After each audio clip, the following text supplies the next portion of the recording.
It is a great honor and a privilege to introduce Chaim Rozial Charlie Freed. We're here in Neve Daniel in Israel. Charlie, you live in New Jersey. Yes, we moved to New Jersey about 5 months ago, in Fort Lee. And you were born in Antwerp? In Antwerp, Belgium, in July 24th, 1942. And about 2 weeks after I was born, the Nazis came to our house and took my father and my sister, and we never saw them again. And they told my mom, because I was only 2 weeks old, that they would come back in 3 months. However, my mom didn't stick around and decided to escape and left Belgium and made her way through France and hired a guide. And unfortunately, the guide, when he was in France, went to a party, got drunk, and just stole half her money and took off. In the meantime, my mom used to go to cafe houses, send over a bottle of wine to young couples and ask them and befriend them and ask them if they could put her up, and she would rent rooms and stay with them for a while she was on her way through France into Switzerland. One day, while she was boarding in a house, one of the people who were putting her up met a friend of hers, and they said to her that if you put up a Jew, the Nazis will kill you. So they threw us out in the middle of the night, and we finally found another place to live. And while my mom was in the cafe house, somebody, while she was going home, somebody followed her and tried to accost her, and she threw him down a flight of stairs and probably killed him. And she had to take off again in the middle of the night and make her way to the next place that she was able to rent. Finally, she made up with the French resistance, and they were able to make her cross the border while the guards were changing, because the Swiss did not let you in. However, once you got in, they didn't throw you out. So she had to sneak in while the guards were changing. And the day that she picked was a very cloudy day, and the snow was up to her knees, and she actually had held me so tightly that I wouldn't cry that she thought she had actually suffocated me. And anyways, when she got into Switzerland, she knocked on the first door that she came to, which happened to have been a convent, and they took the baby out of her hand, and she fainted. And the first thing is, when she came through, she asked, "Is my baby still alive?" And obviously I still was. And when in the Swiss, they put the adults in a separate camp and the children in a different camp, and she was able to always make sure that I had enough food to survive the war. After the war, we went back to Antwerp to see who survived the war. She wanted to see if her husband or daughter had survived. Can I ask, do you recall, or did your mom tell you about where the camp was in Switzerland? It was in Lucerne, but I don't remember where. I mean, I do remember that my mother used to bribe the guards so that they would allow her to to bring me extra food, and she always made sure that I maintained a healthy lifestyle as a baby.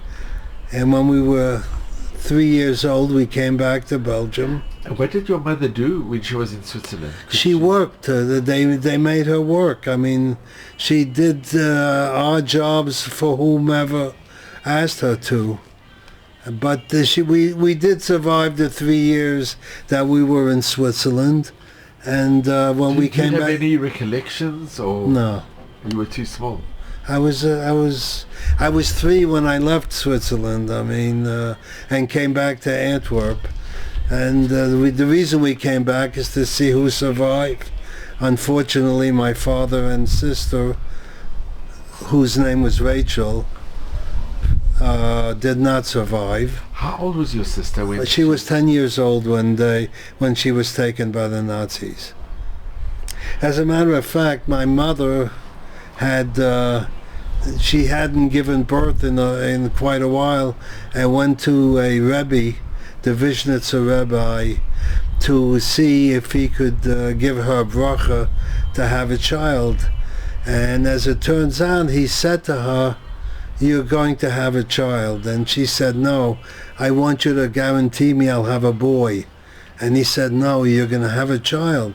And she said, "No, I need to guarantee from you that I'm going to have a boy." So finally he said, "Okay, you will have a boy." And the first birth that she had was actually a girl who was born stillborn.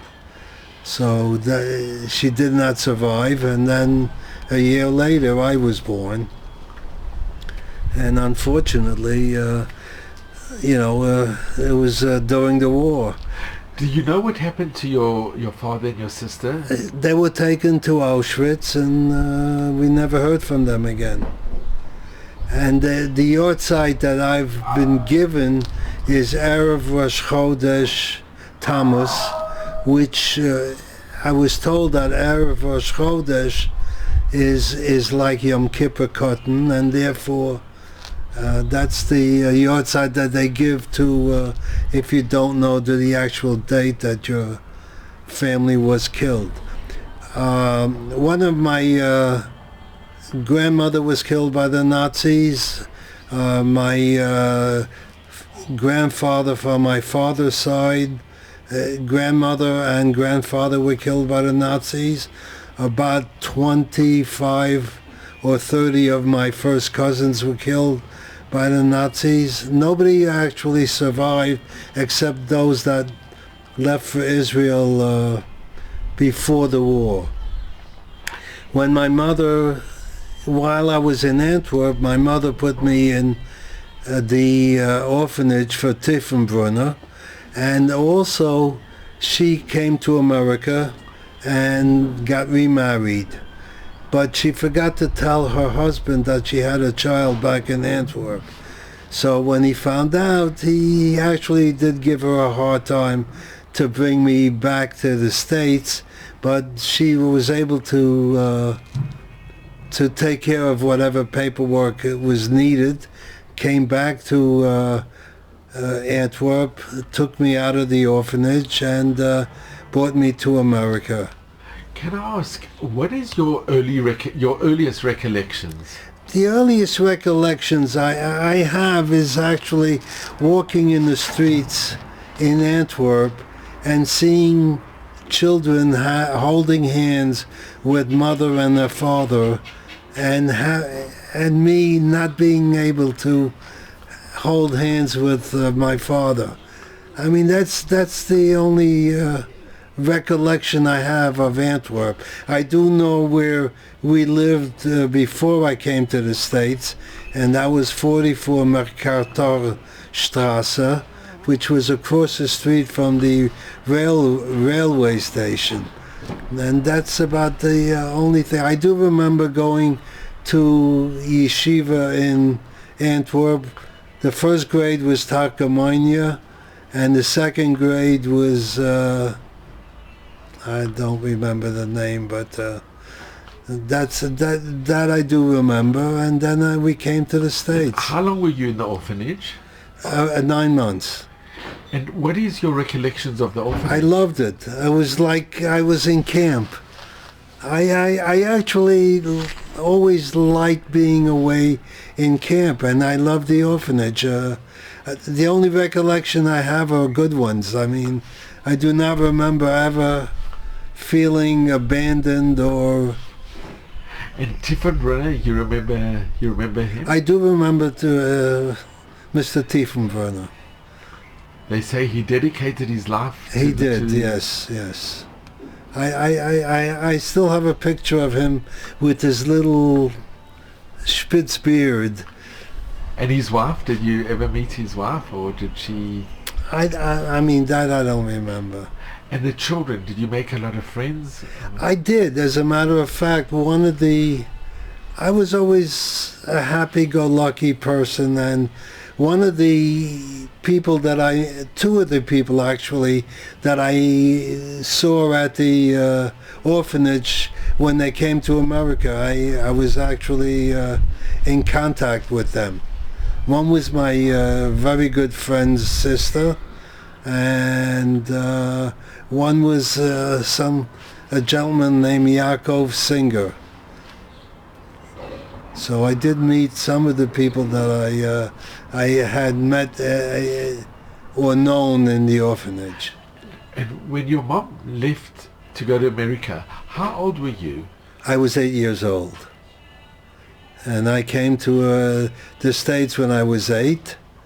And I went to RJJ Yeshiva. But can I just ask, before you came to the States, when your mom decided to go to America, do you remember the separation when she's... Yeah, but she put me in the orphanage and she said she's going to America, but I don't remember ever being... You weren't upset, or...? I don't remember being upset or being sad, but... But she said she'll come back and... Oh yeah, she said she would come back, yeah. I mean... I wasn't afraid that she was abandoning me. Did she write letters, or could you be in contact? I don't remember. Maybe. She probably did write letters. It must have been a very difficult decision for her to... Yes. For her it was a very big decision. And why did she decide to go to America? Obviously to get married. And to have... As a matter of fact, she divorced my stepfather when I was 15 because she felt that he didn't take me under his wing, and in fact, I don't remember him ever being bad towards me, but he was never a father, towards me. He was an elderly gentleman. He was 50 years old, which today is not considered old, but in 1951, 50 was considered very old, and he really didn't have the patience for me. Was he American? He was, no, he had also lost his wife and a son, and he had come to America with one son and himself. And his son, when we came to America, when my mother married him, his son was already married and had a child. So. And how did you get on with the son? I got along very well. As a matter of fact, he passed away about 3 years ago, well into his 90s. And you kept the connection? Yeah, we always kept the connection because we both lived in Forest Hills and we went to the same shul. So we had a very good relationship. And can I ask, when your mother came back, how was the reunion? You were separated for 9 months. 9 months. It's a long time for a... Yeah. Well, I when she came back, I was very happy, and she told me we're leaving for the States, and that was, I was happy about that. And when she told you that she had remarried? Yes, was that she difficult? did. No. I never knew my father, so you can't miss something you've never had. And I was 2 weeks old when they took my father, and so I never knew him, and I was, really you can't miss something you've never had. And can I ask, your family, were there many generations in Belgium, in Antwerp? No, my mother came to learn to be a seamstress, and my father came to learn to be a diamond cutter. Where were they from originally? My father was born in Groisvardan, and my mother was born in Glod, Romania, and they were both from Romania.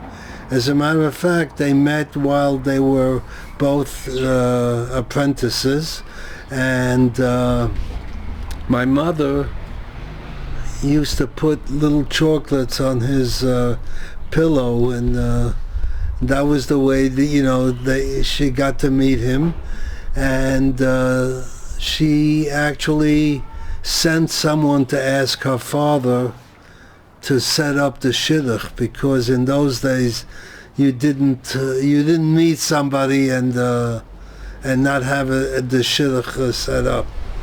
So, and that's how they got married. And they were married in 1933. My sister was born she was 10 years old, so maybe they got married before then. I'm not really sure when, but she was 10 years old when the Nazis took her. And when you and your mom were still in Antwerp, do you remember? I remember her taking me to Prague, because obviously she was doing something, that was probably not legal, and took me along. I guess after the war you had to make a living whatever way you could, and to survive. And I do remember that one of my cousins who had survived the war, my mother had brought her into our house to live with us, and she also set her up so that she got married in Antwerp and moved to Israel eventually. Do you remember her name? Iga was her first name. And did you have contact with her? Yes, she actually took care of me while my mother did whatever she had to do to make a living. And the rest of your family, your uncles and aunts and grandparents? All perished. All perished. Except for one sister from my mother who made Aliyah in the early 30s, and 3 of my father's brothers survived, and they all, 2 of them lost half of their families and then made Aliyah, and 1 brother came to Israel before the war. And I met them, and it was a very emotional experience for me, meeting my father's brothers for the first time. While my son was spending time in yeshiva, my mother gave me the addresses of my uncles, and we hired a guide, and he took us actually to all my uncles, and I met them, and 2 lived in Bnei Brak, and 1 lived in I'm not sure where. And they could tell you about your father? Yeah, a little bit, but we had a problem, with the language, but we were able to speak Yiddish. And with your mother, when you were still in Antwerp, did your mother find work? How did she support you? I'm not sure, but she obviously did whatever she had to earn a living. I mean, my mother was very industrious and always, as a matter of fact, when she came to America, she started her own business because of my wife.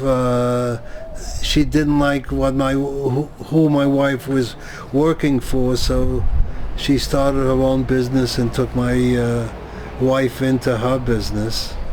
Fortunately, I married when I was 21, and I had 3 children. My oldest son is a Rebbe in the yeshiva in North Miami Beach. My daughter married a Rav who's now has a shul in Bergenfield. And my younger son lives in Englewood and is in the sign business. Can I ask you, Charlie, what do you remember about Takamoni, the school that you went to? Very little. I mean, I have very little memory. I think I must have shut out everything that happened before I came to America, because although I was always a happy child, it wasn't exactly the lifestyle that I would have wanted, and so I just don't remember anything. As a matter of fact, my mother used to speak about the Holocaust continuously. She would meet someone on the street and they would ask her, how do I get to 42nd Street? And she would say, oh, you should only know what I went through the war. And it got to the point where I would really almost shut her out because I didn't want to hear it anymore. My children, who loved to hear my mother's stories, probably know more about the Shoah than I do. Did your mom speak about your sister and your father? All the time. All the time. As a matter of fact, I saw my mother the last 2 years of her life. I went to visit her every day, and all she would say to me is, oh, if I only had a daughter, I would have had someone to take care of me.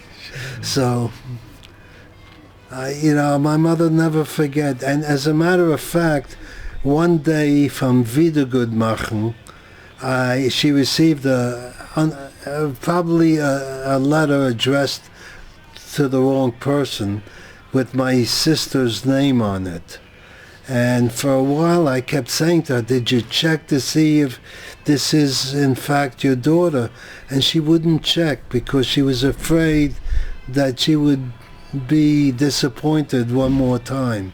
So it took her about 5 months before she even checked whether that letter that came with my sister's name was in fact her daughter. So, and then she found out it wasn't.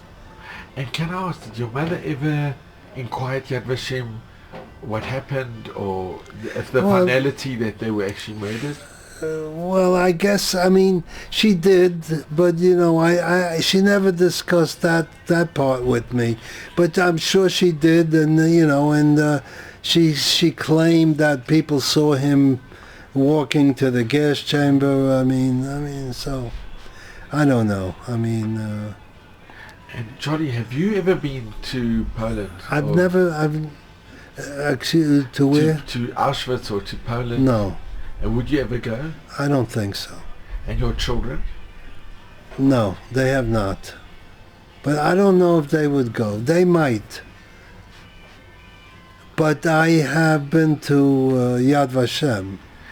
And Antwerp, have you gone back to Antwerp at all? No, I have not. Since you left I've never been back. My wife and I have said that we would now that we're both retired, maybe we would go. But the truth is that what does Belgium have for me? I don't know anyone there. I only have bad memories of Belgium. And growing up in America, when you came to America with your mother, your mother mix with other families that were also from Belgium? I don't think so, because we moved. My father was from, my stepfather was from Poland, and she was Hungarian, so the only language they could communicate in was Yiddish. And so that's how I learned how to speak Yiddish. I used to speak French and Flemish when I was in Antwerp, and I haven't heard a word of Flemish in now 70 years, so I don't even remember it. If I heard it spoken, I wouldn't even recognize it. And French I do recognize, but I haven't spoken it in so many years I don't even remember how to speak French. And do you remember the ship that you went on? We came by KLM airline. You were already on the airline? Yeah. And they even took me inside the cockpit to show me around. And do you remember going on that flight? I do remember on that flight, yeah. I do remember going on the cockpit, and I do remember seeing, we were above the clouds, and it looked like it was, to a child's mind, it looked like it was ice cubes, big ice cubes. And then we moved to the 7th Street and 2nd Avenue when we came to America. That's where my stepfather lived. Can I ask, when you first met your stepfather, was it a difficult encounter? No, I don't think so. It wasn't difficult for me. I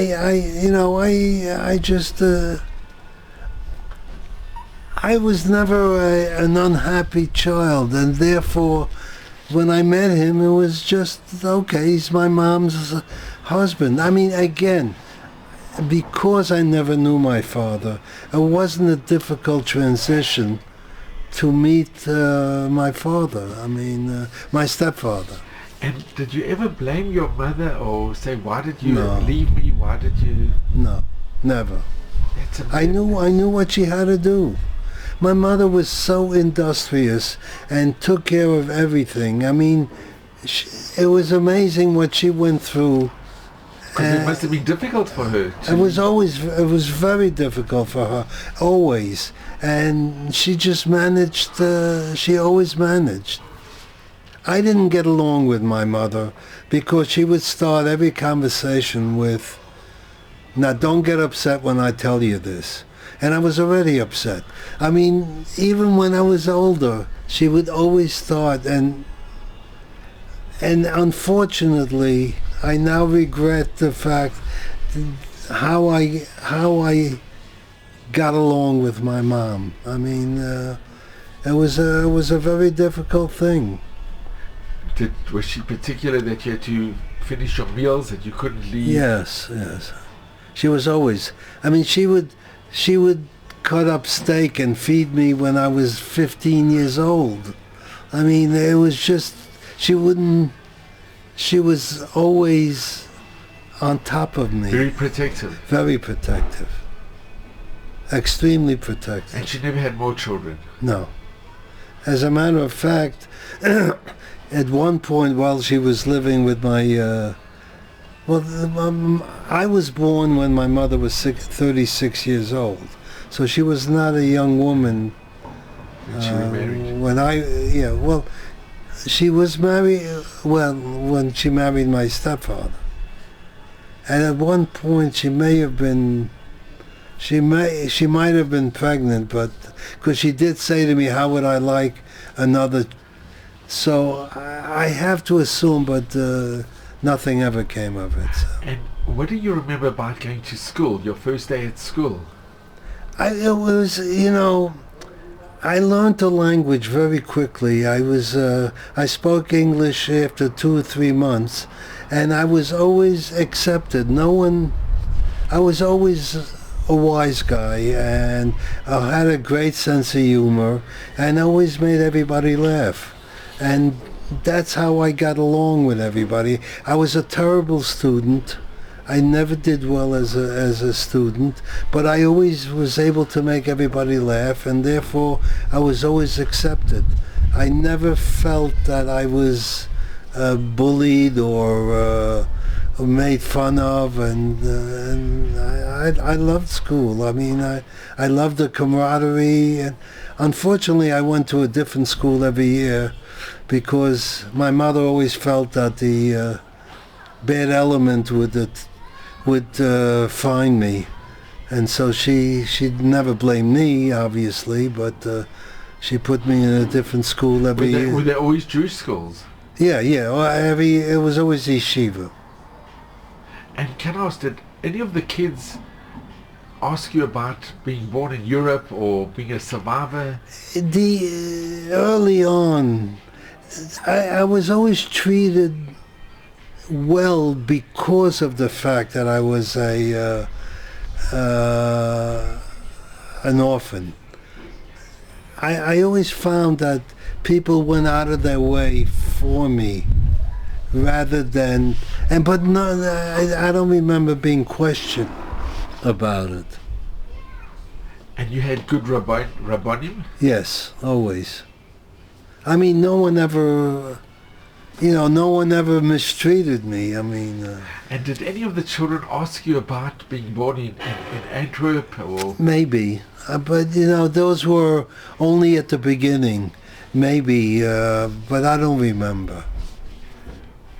I don't remember much of my life. I mean, unfortunately, that's just the way. Unfortunately, that's the way it is. And going to shul, your mother and your stepfather they kept a very traditional home. Yes, we always. My mother was always Orthodox. When she first got married, I went to a shtibel with a rabbi who was a Hasidic rabbi. Do you remember the name? Or? Yeah, Rabbi Goldberger. I'm sorry, it's Rabbi Rokeach. He was known as the Kozlover Rebbe. But my father never kept me, my stepfather never kept me near him or taught me anything. I was always on my own, and to this day, I still feel that no one ever taught me how to daven properly, and so when I go to shul, I mean, I daven, but I don't really know what I'm doing. And I mean, you would have thought that after 70 years I would have learned, but the fact that no one ever really taught me how to do things properly always bothered me. And growing up in New York, were you happy? Were you and your mother and your stepfather, did you have a lot of neighbors coming over? Were you? Well, we moved to Crown Heights. And at the age of 14, my mother divorced him when I was 15. But at the age of 14, I met all my friends, and we would just hang out all the time together. I mean, I didn't, there were neighbors, but it wasn't really, it didn't affect me at all, because I'd be out with my friends all the time. And did you ever go to Chabad, to 770? Not really. I mean, I did go, by the way, when my mother got divorced, we lived on Crown Street between Albany and Kingston. When she got divorced and moved to California, we moved to California for about 9 months because I had she had a cousin that lived there, Rabbi Tesla. We stayed with him, and then when we moved back to Crown Heights, I lived on Eastern Parkway, actually, between Albany and Kingston, and Chabad was between Kingston and Brooklyn. I would go only on Simchas Torah we would go because that was the big social event of the year. But other than that, I mean, I've been in Chabad a couple of times, but Chabad was never what I would go to. I went to the Young Israel of Eastern Parkway. That's where I davened with all my when I broke away from the shtibel. And when you got married, it must have been a very joyous event. Well, my mother actually never liked any of my friends, or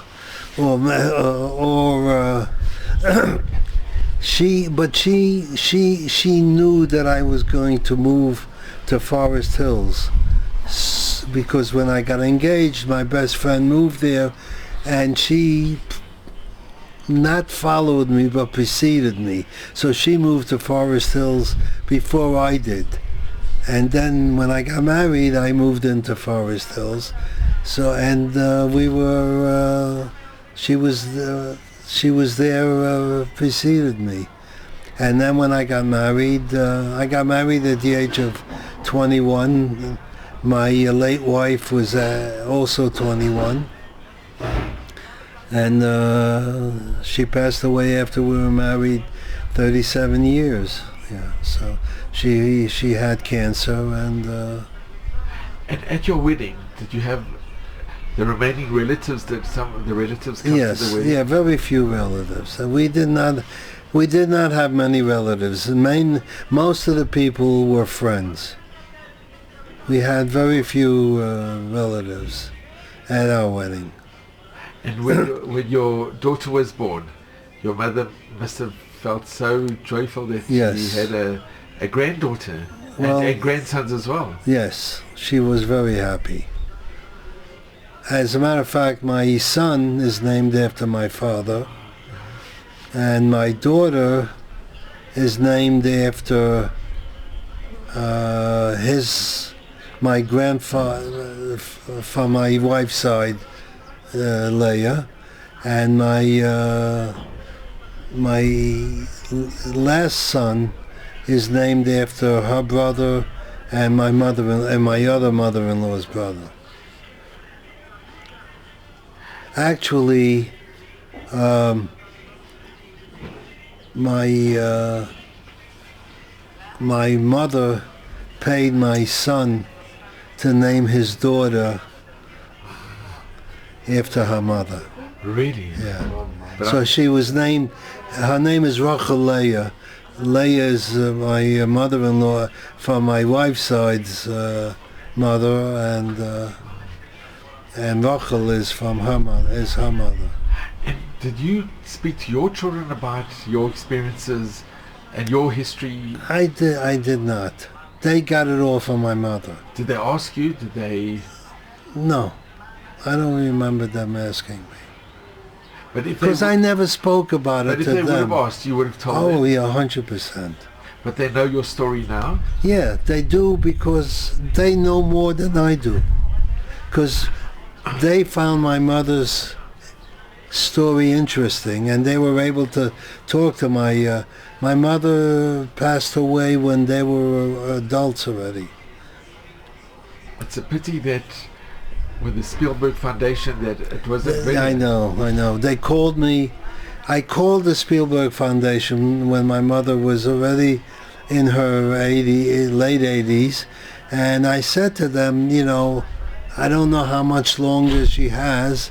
And when they called me, she was already buried. I told them to go to Har Menucha if they want to interview her. Did anybody ever take a video of your mom speaking? No, but I have a tape of her. But all she spoke very little about the Holocaust and all about the fact that she got divorced because, my father didn't treat me properly. My stepfather didn't treat me properly. That was the main focus of her. But I do have a tape cassette. So that's something. Yeah. And did your mom, she wasn't keen to get married again? Well, she did get married after she got divorced. She got married for the third time. And was that a good marriage? My mother was never happy, so I don't. She always complained to me. I mean, so I don't know how. I don't know if she was really happy. They didn't get divorced. He passed away, so I'm not sure. I'm not sure. How old were you when she got remarried for the third time? I was already married, and my wife was pregnant with her granddaughter and my daughter. And did you get on well with the third husband? I did. You get on well with everyone? I get along with every. As a matter of fact, I was married 3 times. After my wife passed away, I got remarried, and that ended in divorce after 2.5 years. And my ex-wife lives in Antwerp, and Sarah and I visit her when we come here. So I get along. It's wonderful. So, and I get along with Sarah's ex-husband. When her children have an affair, they invite him as well as me, and we get along. You know, that is so wonderful to hear, because there's so many families where that doesn't happen. I know. And it's best for the children. It's so healthy. It's so, of course it is. So I mean, positive. yeah. So Charlie, your whole story is you emit such positivity, and it's wonderful to. You know, I think you're born with a personality, and I was blessed by Hashem that I was born with this positive personality. I find very little to be upset about. I mean, I get upset for 2 minutes and then it's over. You know. A lot of children would be very resentful that the mother left and felt abandoned, but you are the opposite. Well, she did. I know she did whatever she had to. I mean, my mother was unbelievable in how she did everything in her power to make sure that I was the first kid on the block to have a car, even though we had never had money. I mean, she did everything. She could never say "I love you" to me, Really? but she showed me how much she loved me by everything she did for me. And could you say to her that you love her? No, it was very, only recently have I been able to say I love you to my grandchildren. Really? And to your children? I never say it to them. I rarely do I ever say it, but it's never been part of my vocabulary. It's never too late. I know. Charlie, and if I could ask you, what message do you impart to your children and grandchildren and to the future generations? The only thing I can say is they should be happy and live life honestly. That's basically and fortunately all my children are that way. They're all happy and they're all honest, and they get along very well with their spouses, and that to me is the greatest gift that I could have had from all my children. They all get along, whether some are modern Orthodox, some are Hasidish, some are Yeshivish, but they all get along and their spouses get along. And I have 12 grandchildren, and fortunately I have 11 great-grandchildren and one on the way, so I'm blessed. I'm so happy to hear this. Okay. Charlie, it's been such an honor and a privilege to be with you and to hear your really remarkable story. A story of, it's just amazing how you have taken what happened to you in such a positive way, and to be so appreciative of everything that you have. The only thing I can just say is that because I never knew my father and my sister. It's all been stories to me, and because of that, I think I'm able to be more positive than I would be if I had known and missed, and therefore, maybe. Thank God they never came to take you and your mother. Right. And then we're here today. Yeah, that's right. And look, from many generations now. Yeah. See, that's why I think that the people who came to the house were not Nazis, but the Belgian police, because the Nazis would never have allowed me and my mother to stay. I mean, that's just that's what I think. I mean. Well, I want to thank you so much. So, Charlie, I am so grateful to you. Well, thank you. It's been such a pleasure to be here with you and have Pesach. And I'm really grateful to you. And thank your you. story is really something that we can all learn so much from. Well, thank you. You're an example for all of us to emulate. You really are. Well, thank you so much. It's just been such an honor and a privilege being with you. And you should just have nachas from your family and come back to Israel and maybe. And just enjoy your family and enjoy the Chag. Okay. And thank you very, very much. Well, thank you. I'm extremely grateful to you. Thank you for taping it. It's a pleasure. Okay. Be well.